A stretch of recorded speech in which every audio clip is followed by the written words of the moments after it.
Hello everyone, स्वागत है फिर से आप सभी का रीम इनिशिएटिव के इस नए वीडियो में। हम लोग कर रहे हैं नई 2025 की एनसीईआरटीज को। क्लास 6 सोशल साइंस की सीरीज है जिसमें ज्योग्राफी, हिस्ट्री, कल्चर, पॉलिटी और इकोनॉमिक्स सभी कंबाइंड है। इस सिंगल बुक के अंदर एनसीईआरटी में सारी जो सब्जेक्ट्स हैं ये कंबाइंड दी हैं क्लास 6 के अंदर।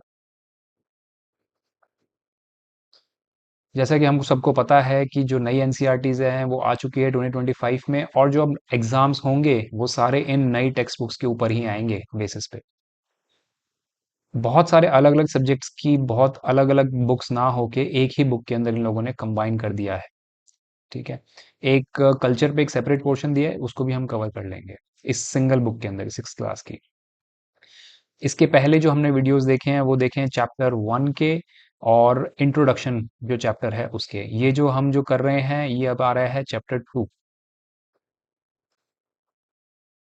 चैप्टर 2 ज्योग्राफी थीम पे ही है। चैप्टर 2 में शुरुआत करते हैं हम अर्थ। अर्थ की जो ऊपर के जो लेवल के सरफेस सरफेस फीचर्स हैं उसके ऊपर बात कर रहे हैं हम। 3/4 जो हमारा अर्थ का सरफेस है वो कवर्ड है वाटर से, इसीलिए जब हम इस अर्थ को बाहर स्पेस से देखते हैं तो हमको ये ब्लू नजर आती है। ये स्पेस से लिया हुआ फोटो है अर्थ का।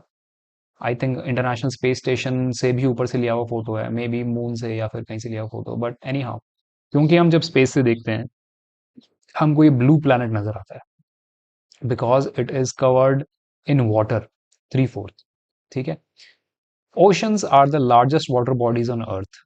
ठीक है। वाटर बॉडी मतलब एक ऐसा फीचर जहाँ पे वाटर जमा हुआ दिखे हमको, जैसे लेक्स एक वाटर बॉडी है, पॉन्ड एक वाटर बॉडी है, उसके अलावा रिवर एक वाटर बॉडी है, उसके अलावा सी एक रिवर वाटर बॉडी है, और ओशन भी एक वाटर बॉडी है। ये सारे के सारे जो वाटर बॉडीज है इनमें से ओशन सबसे बड़ा है। ठीक है। नेक्स्ट, किसी भी एक जगह पे अगर लैंड का बहुत बड़ा टुकड़ा मिल जाए हमको ओशन के बीचों बीच तो वो लैंड मास कहलाता है। और ऐसा बहुत कंटिन्यूअस लैंड मास अगर मिल जाए हमको बहुत बड़ा, ठीक है, जैसे मान लो ये एक लैंड मास है, बीच में ये ओशन है। ठीक है, ये सब ओशन है, तो ये एक लैंड मास है। फिर अगर एक कंटिन्यूअस लैंड मास मिल जाए हमको बहुत बड़े लेवल पे, बहुत बड़े एरिया में एक्सपैंड हो जो, तो उसको हम बोलते हैं कॉन्टिनेंट। तो a large continuous expense of land is called a continent. Land mass छोटा होगा तो उसको हम बोल सकते हैं आइलैंड है, जैसे अंडमान निकोबार आइलैंड, लक्षद्वीप आइलैंड, इस टाइप। ठीक है। Both land mass and oceans play a vital role. इसमें क्लाइमेट, क्लाइमेट कैसा होगा कैसा नहीं होगा इसके लिए दोनों ही जरूरी है, ओशंस और आपके लैंड मास दोनों ही जरूरी है। ठीक है। जो हमारी अर्थ की जो साइकिल्स हैं, जैसे लाइफ साइकिल्स जितनी भी चलती हैं, कौन कौन से लाइफ साइकिल्स हैं, जैसे हाइड्रो, ठीक है, या फिर एटमॉस्फेयर की जो साइकिल्स हैं आपकी, या लिथोस्फेयर की जो साइकिल्स हैं, या बायोस्फेयर की जो साइकिल्स हैं आपकी, इन सभी के अंदर both oceans and land mass they play a vital role. ठीक। एक छोटा सा फैक्चुअल इंफॉर्मेशन, इंडियन नेवी का जो अभी नया सील आया, उस नए सील के अंदर एक मोटो है हमारा, शम नो वरुणः। ये देखो ये लिखा हुआ संस्कृत में, शम नो वरुणः। ठीक है। इसका मतलब क्या होता है, बी ऑस्पिशियस टू अस ओ वरुण। वरुण हमको पता है ये वरुण डीटी है। ठीक है, वरुण डीटी है, वाटर, एयर, इन सभी का। हाँ, एयर का भी है, एनसीईआरटी में एयर का भी दिया हुआ है। वैसे हमको पता है पवन देव एयर के, तो बट यहाँ पे एयर को भी इन्होंने इंक्लूड किया। एयर मतलब जो आपके वाटर वेपर, क्लाउड वगैरह, वो वाला एयर, वो पूरा। ठीक है। तो वाटर और एयर इन सब का जो डीटी है, वैदिक डीटी वरुण, उसको उनको हम आ, इस मोटो के through Indian navy asking for Varun to be auspicious to them. ठीक, कहाँ से लिया गया है ये जो मोटो है कहाँ से लिया गया है, तैत्रीय उपनिषद से। ठीक है, तैत्रीय उपनिषद से। Varun is associated with oceans, the sky and water in general. ठीक है, oceans, the sky and water in general, वो स्काई वाला वो एयर वाला ही। ठीक है। नेक्स्ट, याद रखना ये मोटो किसका है, शम, शम नो वरुणा किसका है मोटो, इंडियन नेवी का। और कहां से लिया गया है ये, तैत्रीय उपनिषद से। ठीक है। Distribution of water and land on earth.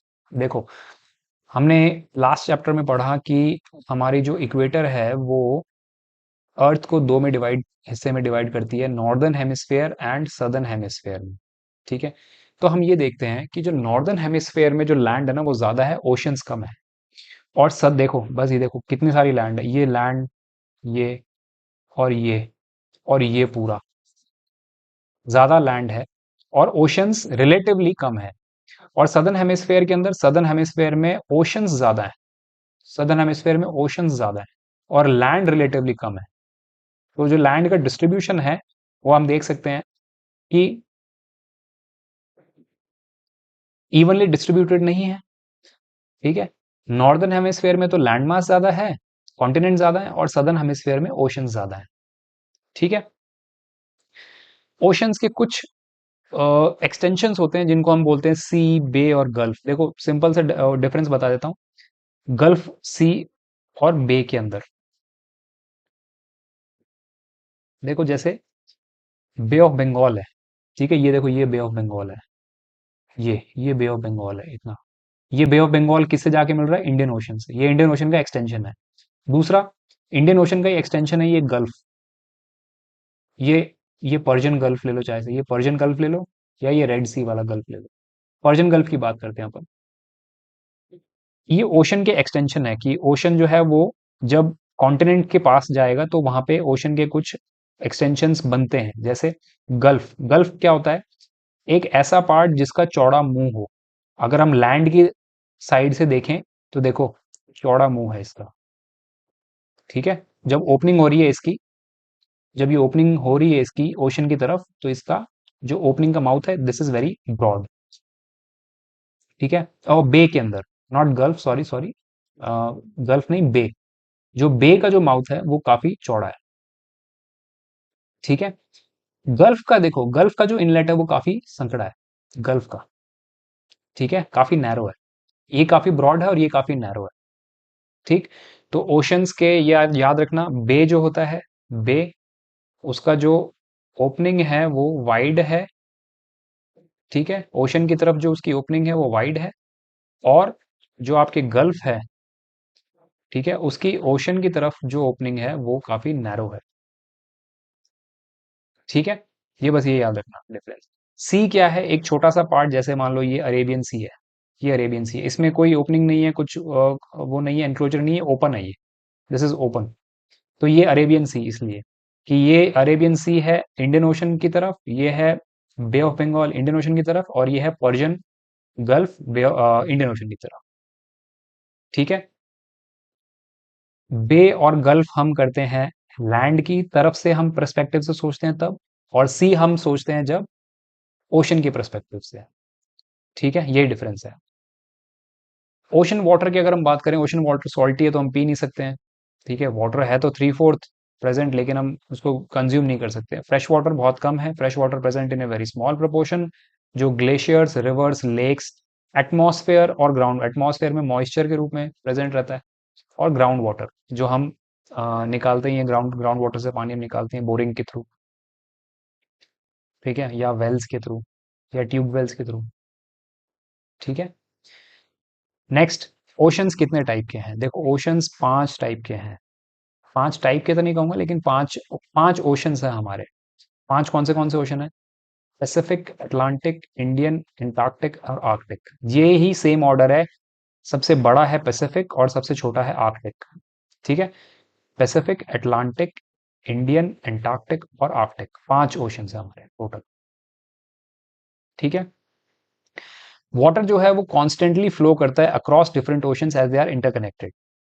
ठीक है, जैसे इंडियन ओशन से पैसिफिक की तरफ जा रहा है, पैसिफिक से इंडियन ओशन की तरफ आ रहा है, इंडियन से अटलांटिक की तरफ जा रहा है, अटलांटिक से इंडियन की तरफ आ रहा है, और अटलांटिक और पैसिफिक के अंदर भी आ रहा जा रहा है यहाँ से।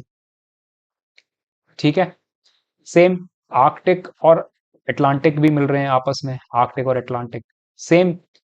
देखो, आपका जो एंटार्क्टिक है जिसको सदर्न ओशन भी बोलते हैं, देखो ये जो एंटार्क्टिक है इसको सदर्न ओशन भी बोलते हैं।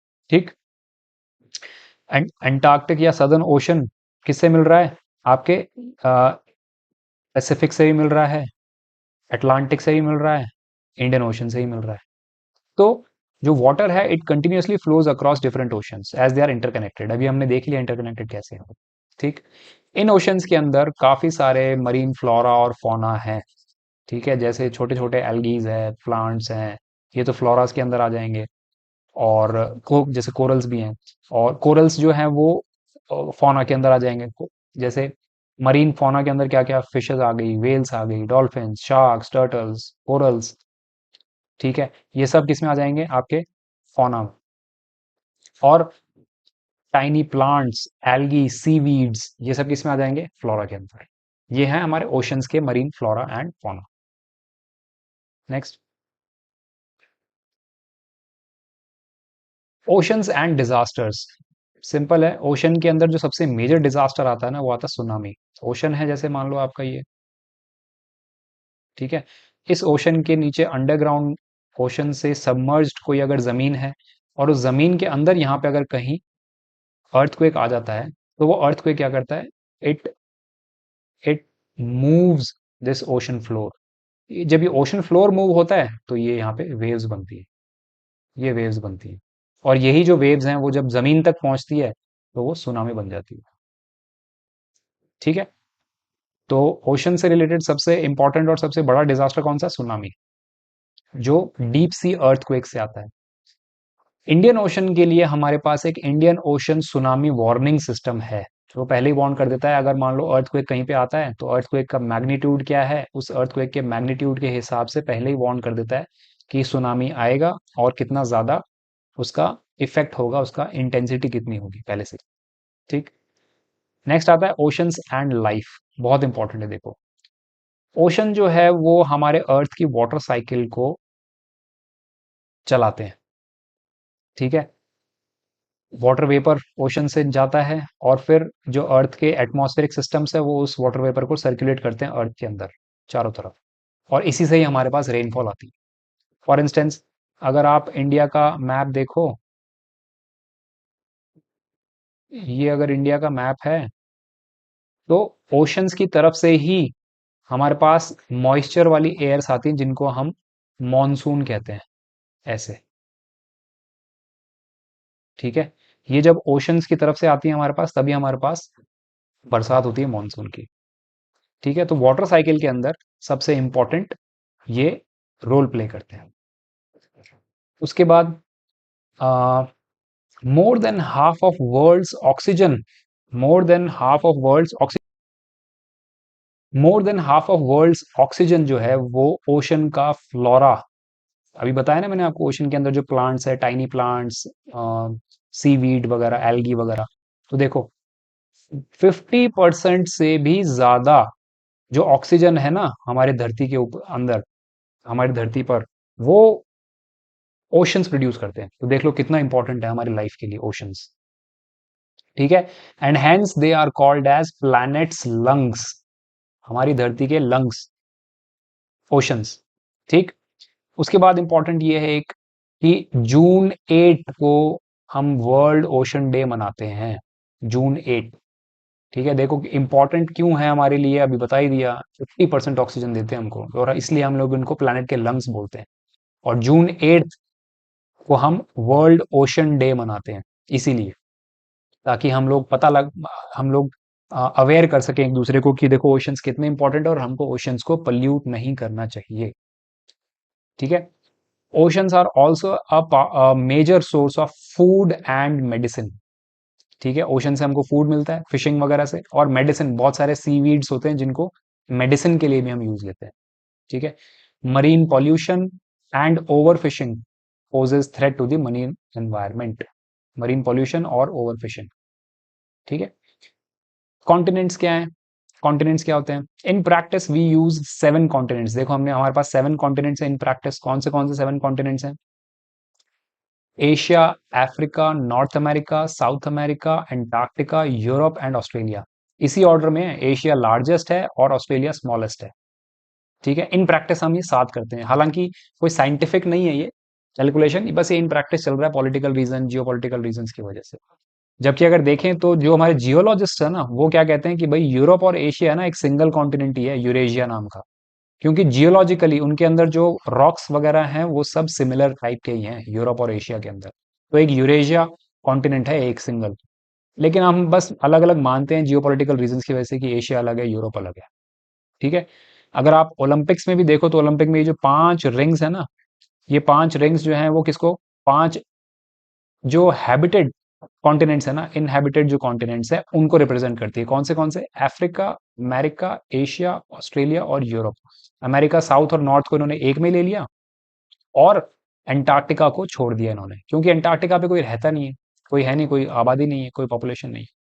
तो ओलंपिक रिंग किन किन को करती है, एशिया, अमेरिका, अफ्रीका, यूरोप और ऑस्ट्रेलिया, इन पांचों को। ठीक है। नेक्स्ट आइलैंड्स पे आते हैं हम। आइलैंड्स क्या है, देखो बताया ना, स्मॉलर लैंड मास जो कि वाटर से सराउंडेड हो चारों तरफ से, उनको आइलैंड्स बोलते हैं। Greenland largest island in the world, Greenland. ठीक है। इंपॉर्टेंट फैक्चुअल पॉइंट है कि वर्ल्ड का लार्जेस्ट आइलैंड कौन सा है, ग्रीनलैंड। उसके बाद India has more than 1300 small islands. Andaman Nicobar और लक्षद्वीप में अगर देखोगे ना, तो अंडमान निकोबार लक्षद्वीप मिला के 1300 के लगभग आइलैंड्स हैं पूरे, 1300। ठीक। फिर एक नेक्स्ट स्पेशल पॉइंट है, देखो ये स्पेशल फैक्चुअल पॉइंट है कि इंडिया एंटार्क्टिका के अंदर, इंडिया के हमारा क्या प्रोग्राम है, मतलब हम लोग एंटार्क्टिका के अंदर हमारे बेस स्टेशन है। इंडिया के एंटार्क्टिका में 3 बेस स्टेशन है। सबसे पहले हमने एस्टैब्लिश किया था कौन सा, दक्षिण गंगोत्री बेस स्टेशन हमने किया था 1983 में, सबसे पहले। दूसरा हमने एस्टैब्लिश किया था मैत्री। ठीक है, ये हमने किया था 1989 में। और तीसरा हमारा जो था वो था भारती, जो हमने किया था कब, 2012 में। ये हमारे 3 स्टेशन हैं एंटार्क्टिका के अंदर इंडिया के, दक्षिण गंगोत्री, मैत्री एंड भारती। सबसे पहले दक्षिण गंगोत्री 1983, देन मैत्री 1989 एंड देन भारती इन 2012। करते क्या है ये, research on the evolution of climate and environment. ये काम है इनका, scientific research on the evolution of climate and environment. कुछ कुछ जियोलॉजी की स्टडीज भी करते हैं ये, अर्थ की जो क्या स्ट्रक्चर है, इंटरनल स्ट्रक्चर है, उसकी स्टडी भी करते हैं ये। ठीक है। यहाँ तक कि हमारे पास एक लाइब्रेरी और एक पोस्ट ऑफिस भी है, मतलब अंटार्कटिका के अंदर किसी को अगर पोस्ट पहुंचानी तो वो पोस्ट वहां पहुंच जाएगी। अंटार्कटिका अगर डालोगे, if you post a letter Dakshin Gangotri Antarctica, तो वहां पहुंचेगा ये पोस्ट। ठीक है। That's it. ये चैप्टर छोटा सा ही था, इस चैप्टर में इतना ही है। नेक्स्ट चैप्टर हम करते हैं अगले वीडियो के अंदर। All right then, bye bye.